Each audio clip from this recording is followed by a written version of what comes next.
seek the Lord in your life. Because if you're not seeking the Lord, you're going to spin your wheels for a long time. You might be successful, but if music is the only thing that's in your life, you're missing the point about why we're here.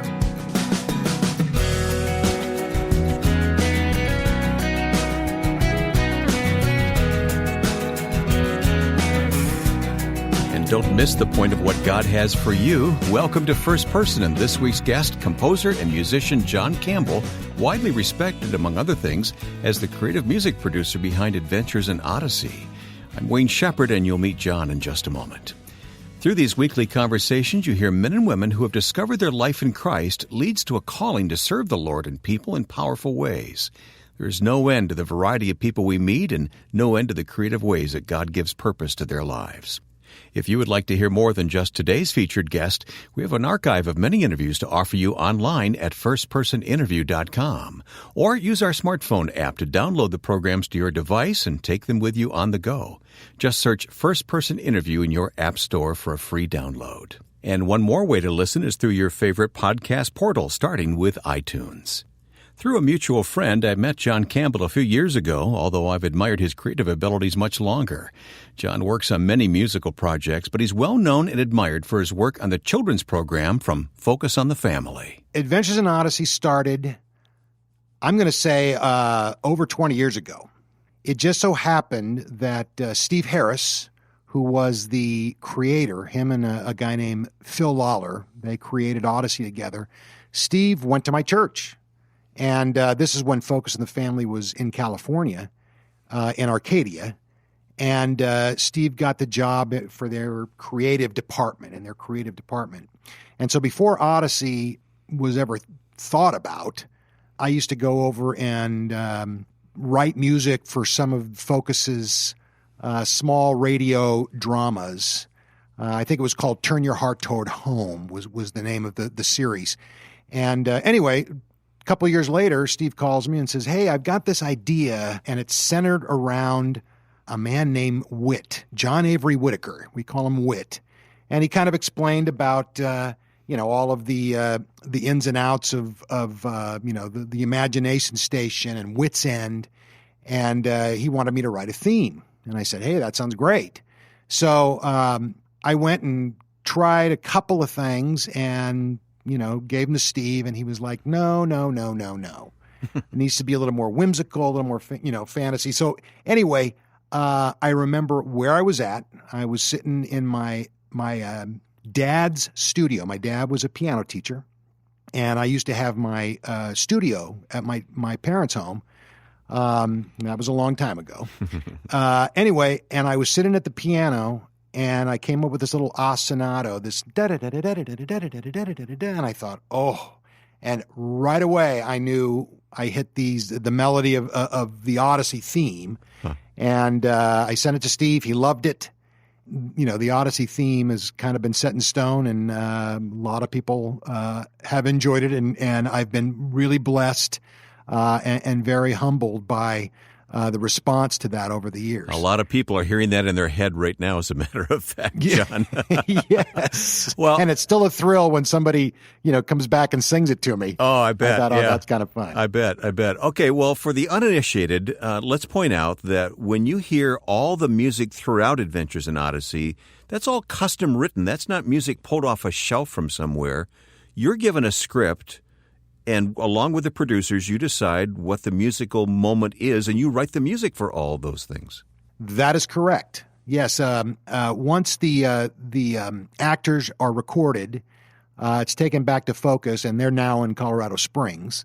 But actually, the guys come out here to Los Angeles. I live in California, and the guys come out here to Los Angeles and record in Burbank, and go back. They assemble it. They send me an audio file completed with all the actors, and then they send me a script with music notes, and I put it up in my music program, and I start writing music. And actually, the music, because technology is so good these days, and there's no budget for a live orchestra, it's all digital, and I write every show, and I've been doing that for years. Well, music technology has changed so much over 20 years. What did it start out being? And we know what it is now. We know how good it sounds now, but where did it start? Oh, it started out, well, let's take, for example, when I created the Odyssey theme, I went to a friend's house. His name is Marty Acito. Actually, Marty, when I was busy, would write some of the Odyssey shows early on. But he had a little studio, and we had a lot of synthesizers. And we tried to create or emulate an orchestral setting with these synthesizers that didn't sound very good.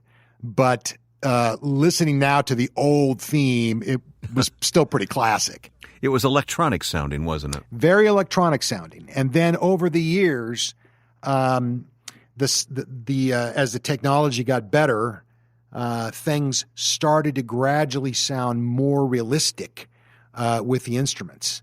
Today, the technology is so good, you can't tell whether it's a live production with live players or a digital score. So on your computer, you have samples of, let's say, a violin and an accordion and even brass. Absolutely. You have all, yeah, and you can play it on your keyboard. On my keyboard, I have string sections with all the articulations, brass and woodwinds, all the rhythm instruments, piano, bass, guitar, drums. I've got accordion, as you said. I've got guitars, a lot of world instruments, and they're just at my fingertips. So if a particular show or a scene is a period piece that's somewhere halfway around the world, like in Russia or Germany or Europe, I can pull out instruments that were built or used during that period. Sure. And you've got a score. So tell me you have a bouzouki. Yes, I do, and a bazooka. All right. It's kind of loud. I got to turn my speakers down for that one. Well, John, when I was in your studio and you were demonstrating this to me, I pulled out my iPhone and began to videotape it. So coming up at the end of our conversation today, I recorded that little video of you creating a piece of music on the spot for me. You just came up with a melody right then and there and all the instrumentation. And so at the end of our conversation, we're going to play a few moments of that. I've lifted some audio from the video. And then at the end of the program, I'll tell listeners where they can go online to watch the entire video. It's about 15 minutes of you from scratch creating a little theme for a radio program, radio drama. So that'll be fun. We'll hear more of that later in our conversation here today. So that's Adventures in Odyssey. Tell me some of the other projects you've been involved with recently. Oh well, I have obviously Odyssey is just one client, so to speak, and one gig. I have a number of clients, both in secular and the Christian market.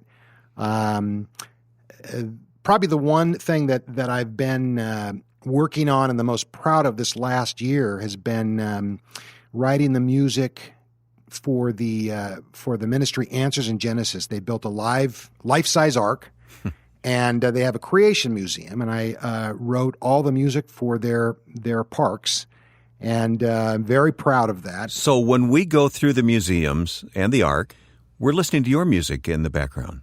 Absolutely. Wow. I love that. I love that. It is fun, and I've gotten a lot of nice compliments for that too. Huh. I know you've worked with Lamplighter Theater. Yes. And other dramatic presentations. I have, and then on the secular side, I'm a keyboard player, and I've played on a lot of records. Going back, I played on a lot of rock and roll records.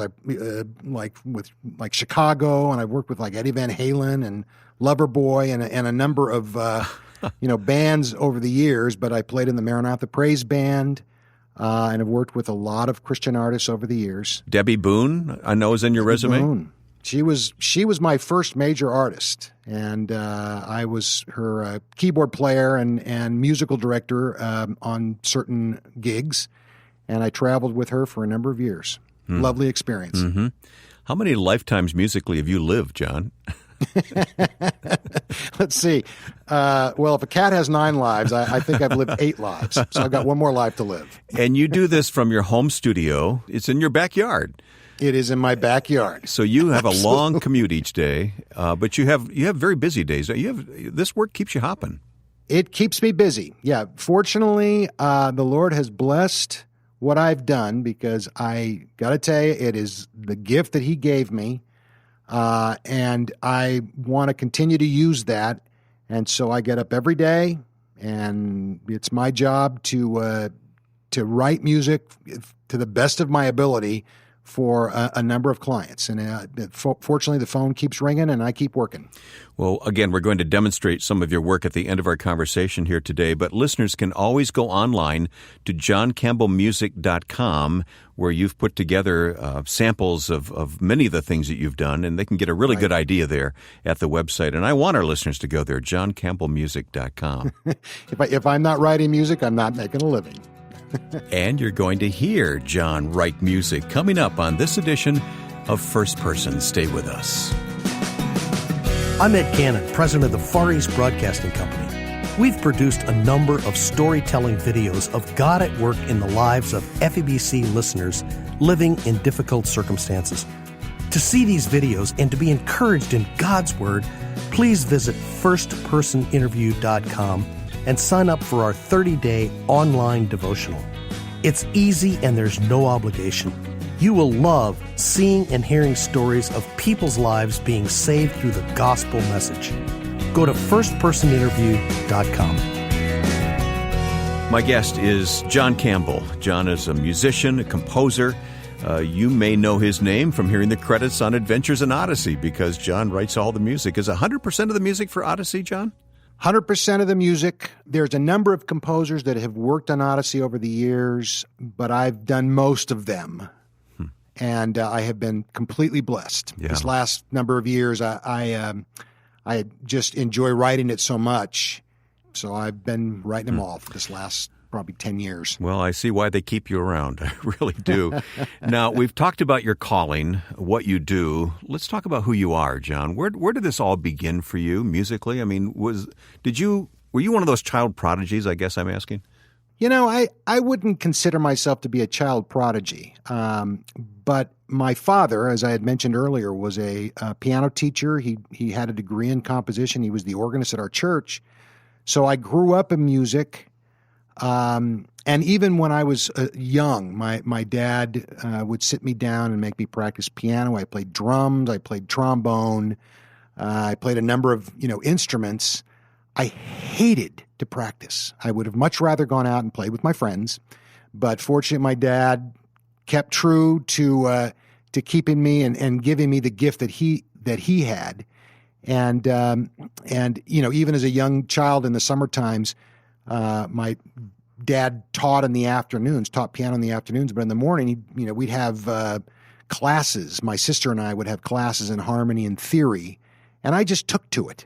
And I got really serious about it in my late teens. I actually, when I was coming out of high school, I actually wanted to be an architect of all things. I've always loved math, and I've always enjoyed drawing floor plans for homes. And I thought, hey, that would be really great. But my dad, which is not normally the case, was saying, well, what about your music? And I was like, well, okay. But I really had to kind of go back inside myself and think, man, this is a competitive business. Am I really want to do this? But I just felt that urging from the Lord saying, this is what you want to do. And so I moved that way. And all of this is done as unto the Lord. I mean, you recognize this is the Lord's gifting in your life. Absolutely. No doubt about it. When I was starting out in my late teens, early 20s, it wasn't that I wasn't a Christian. It just, I wasn't serious about it. I was young, in an exciting business, and I just wanted to, make my mark, so to speak, in music. So it wasn't until I got married, had kids, and I was in my 30s where I started getting more serious about my walk. And I can tell you, today, it's my faith and my walk with the Lord is more important to me than anything else, and even music. I've always appreciated those musicians who've had a balance in their life where they can, and especially the Christian composers and musicians, where besides writing or playing great music, they also have a solid family and a solid faith. And for me, balance is key. My family and my kids and my friends and our church, they're as important to me as music is. And, and so I love being part of a body of believers where I'm held accountable for my faith. And then at the same time, I can encourage others. I also get a lot of calls from a lot of young composers. And, we talk music, but we also talk about their lives as well. Yeah, I wanted to ask you about that because I know that mentoring is important to you. Mm-hmm. Yes, very important. I get emails from all sorts of, composers young and old, but a lot of the younger composers, asking, well, how did you get into this? Because it's, they're starting to travel that road that I traveled a long time ago. But isn't it hard in a sense because, you have all these decades of experience and they want it now, Well, yeah. So what do you say? What do you say to them? I tell them, I said, listen, man, there is no formula for success in this. But besides living, eating, and breathing music, also seek the Lord in your life. Because if you're not seeking the Lord, you're going to spin your wheels for a long time. You might be successful, but if music is the only thing that's in your life, you're missing the point about why we're here. Mm-hmm.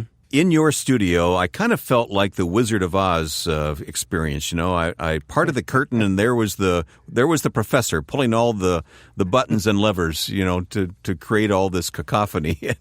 Right. It was really quite an experience. And as I said, I got out my iPhone, and as you began to demonstrate at your computer, your bank of computers there. Mm-hmm. I took out the iPhone and I started videoing you as you sat down at the computers and began to compose a piece of music for me. Now, the whole video runs just under 15 minutes, but I have an audio clip now that I'd like to play, and then in a moment I'll explain where anyone listening can view the whole video online. But this whole thing was improvised. I asked you to compose a piece of music for a fictional character who was a pastor and a part-time sheriff living in Rabbit Hash, Wyoming. So let's listen to this. This is just, taken right off the iPhone from the video. John Campbell creating a song from scratch as we talked. Okay, so first thing I have to do is I have to think, oh, hey, we're in Wyoming, Rabbit Hash, Wyoming. So it would probably be kind of an acoustical thing. So I pulled up a banjo and just an acoustic guitar.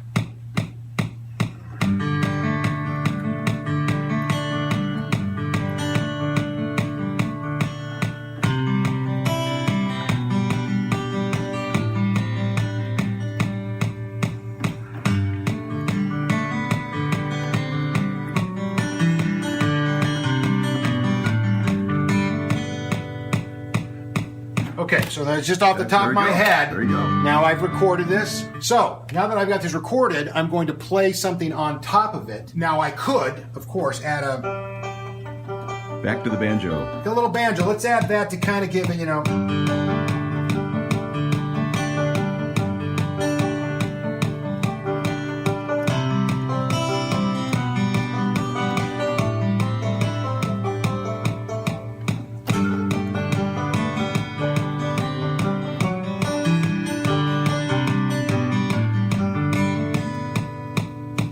Okay, so now that a banjo, now this is playing.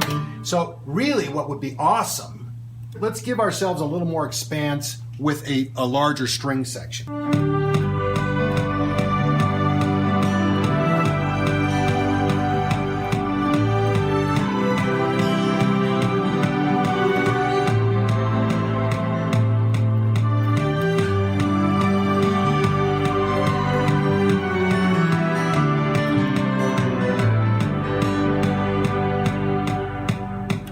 We need a little accordion. Uh-huh. That might be a nice a nice feel touch, because accordion is a very earthy instrument.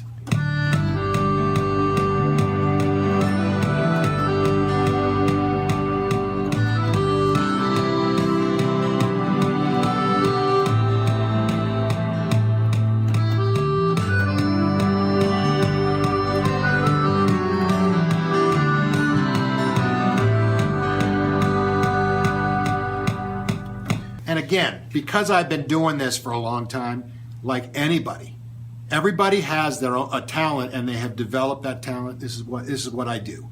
So anybody can do this, but it requires perseverance, dedication, and just sitting down and doing it.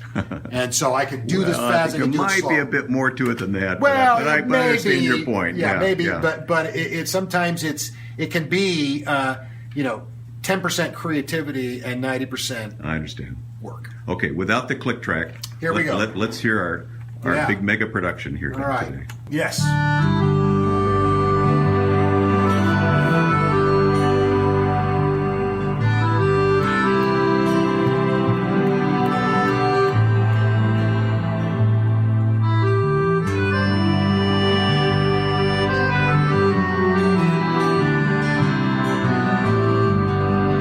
Something bad's going to happen.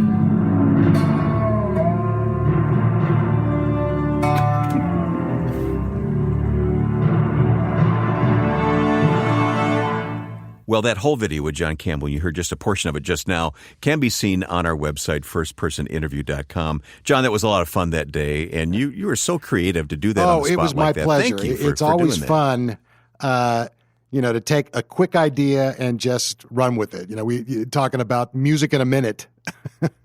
John, thank you for your time. Everybody is given spiritual gifts. Yours definitely is in this arena of music. Well, I think I want to encourage those people that think what I do is, there's just amazing gift and I could never do that. But I got to tell you, part of this gift requires work. There are times when I'm writing music when it's 10% creative and 90% work. The other thing is everybody has a gift. It might not be music. It might be in another area.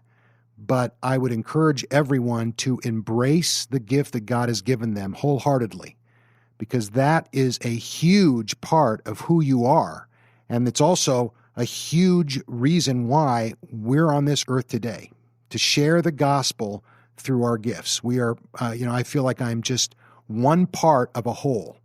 And I don't take it, any more than that. I'm humbled by the gift. I don't want to ever, feel as if I'm better than anybody else, because I'm certainly not. This is just something that the Lord gave me, and I'm proud to share it with everybody who will listen. I love that attitude from John Campbell, our guest here on First Person. Now, you heard John in action today as we shared part of the soundtrack of that video. Well, the whole video can be viewed on our website. It's great fun to see John creating music, and I think you'll enjoy watching. Go to firstpersoninterview.com and share the link and YouTube video with others. This First Person program is made possible by the Far East Broadcasting Company, who creatively proclaims the gospel in nearly 50 countries of the world by means of radio and new technologies. Your support of FEBC means a lot to us here, even as we support it with our own prayers and gifts.